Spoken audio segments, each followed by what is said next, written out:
আসসালামু আলাইকুম, welcome to ফুচার Bangla.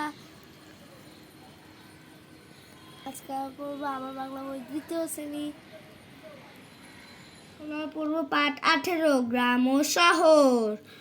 আমিন গ্রামে থাকে, শহরে এসে সে অবাক হয়ে গেল।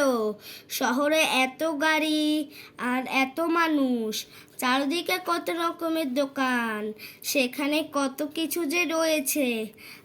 আমিন এসেছে ওর ফুফুর বাড়ি। আমিনের ফুফু বড় একটা দালানে থাকেন। সেই দালানে আরো অনেক পরিবার থাকে।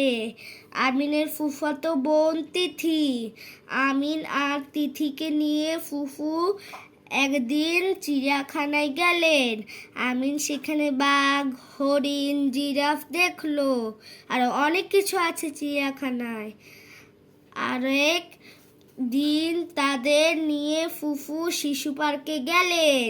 শিশু পার্কে ঘুরতে আমিনের অনেক ভালো লাগলো। এর কয়েক মাস পরের ঘটনা।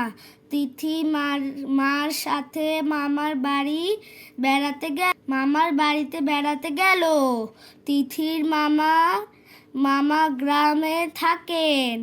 তাদের বাড়ির পাশে পুকুর, সেখানে হাঁস প্যাক প্যাক করে ঘুরে বেড়ায়।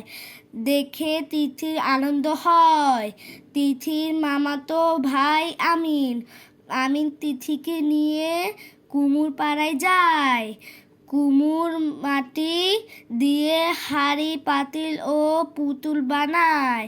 তিথি মাটি দিয়ে হাঁড়ি বানানোর চেষ্টা করে। গ্রামে কত গাছ, গাছে গাছে কত পাখি, রাস্তায় দুই পাশেই ফসলের ক্ষেত, সেখানে চাষি চাষ করে। গ্রামে পরিবেশ তিথির দারুণ ভালো লাগে। আমিনদের গ্রাম একরকম, তিথিদের শহর আরেক রকম। শব্দ শিখি। চিড়িয়াখানা হতো যেখানে দেখানোর জন্য পশু পাখিরা হয়। শিশু পার্ক, শিশুদের বিনোদনের জায়গা। কুমোর, যারা মাটি দিয়ে জিনিস বানায়। চাষি, যারা চাষ করে। আসসালামু আলাইকুম। এই ভিডিওটি ভালো লাগলে অবশ্যই লাইক সাবস্ক্রাইব করে দিন। এডুকেশন ফুচার বাংলাকে সাবস্ক্রাইব করে দিন। আসসালামু আলাইকুম। ভালো লাগলে লাইক সাবস্ক্রাইব শেয়ার করে দিও।